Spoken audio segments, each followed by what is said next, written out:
Okay, ladies and gentlemen, this is another installment of my recordings. This is for 2.07, which deals with a few topics that have been, kind of skipped over in the first few lessons in Chapter 2.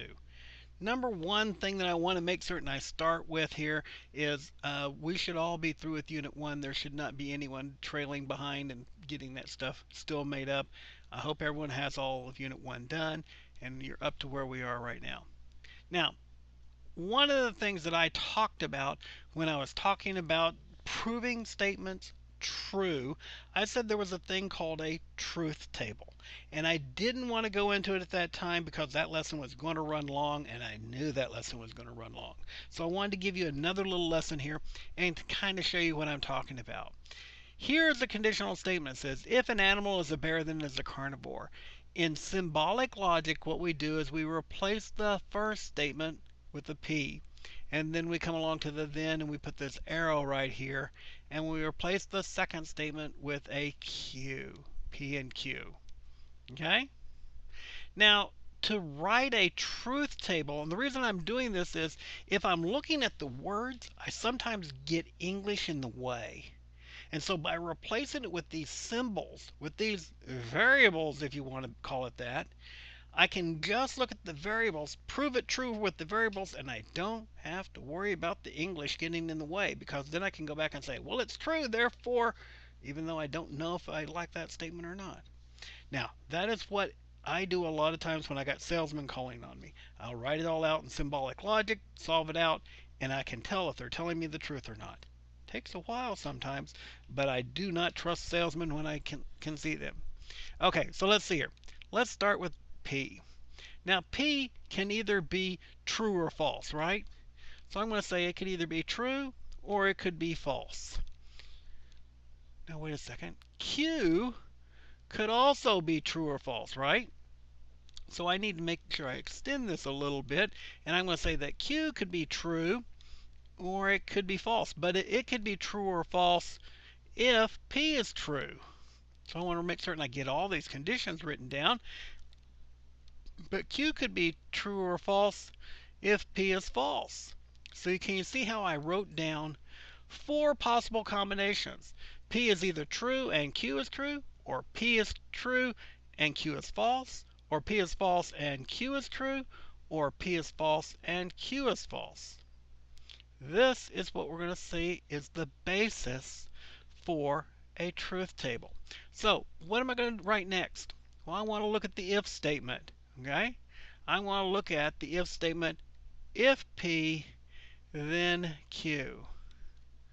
Okay? Now you're going to see in the book, if P, then Q, if both of them are true, it's a true statement. If P, then Q, if Q is false, but P is true, it is a false statement. You cannot say that. That would be false.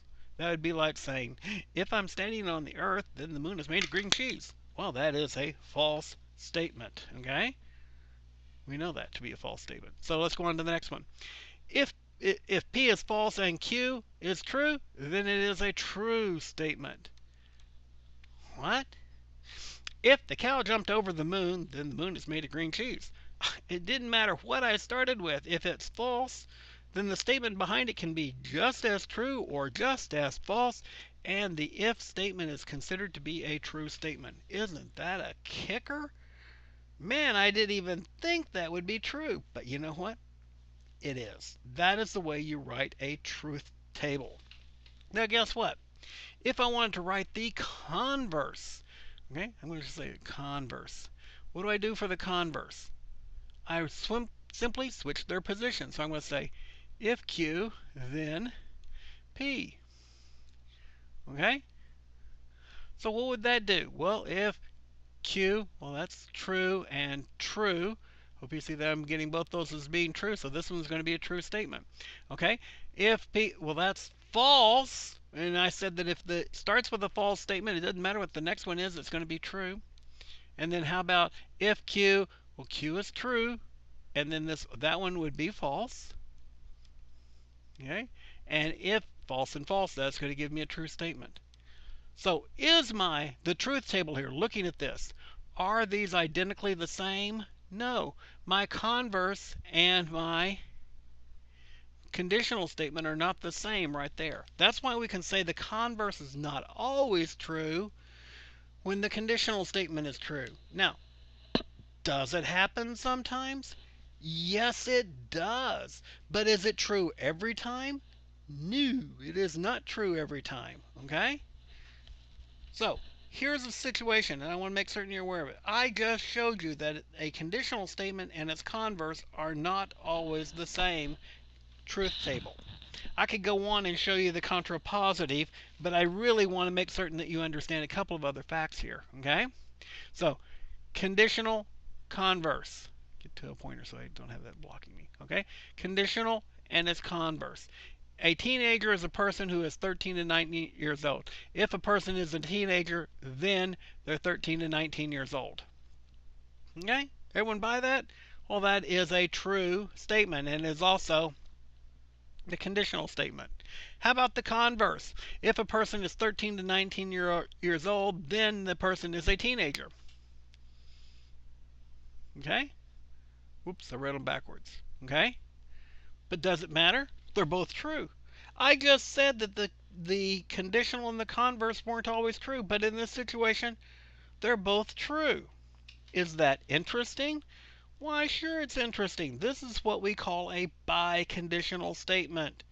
Biconditional meaning that if and only if is one way that you could put in between the two words. So you could say, if a person is a teenager if and only if they're between 13 and 19 years old. Okay? Or you could say that line AB is congruent to line CD if and only if the measure of AB is equal to the measure of CD. By the way, this if and only if can be abbreviated as a bad way of spelling if.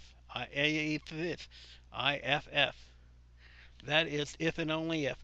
By the way, you saw me writing an arrow going one way. If I point the arrow going both ways, it's a biconditional arrow. Got it? Biconditional arrow. We learned what bi meant earlier. So, some characteristics of a biconditional statement. Oh, wait a second. They're saying definition. That's exactly what a biconditional is. A biconditional is a definition. Can we use definitions? Yes, if we're writing proofs, we can use a definition in the proof. Okay?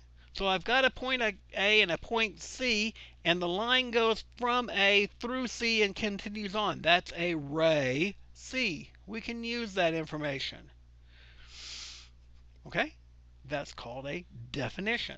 I have given you definitions of a centroid. I've given you definitions of a incenter. I've given you definitions of adjacent angles. I've given you a definition of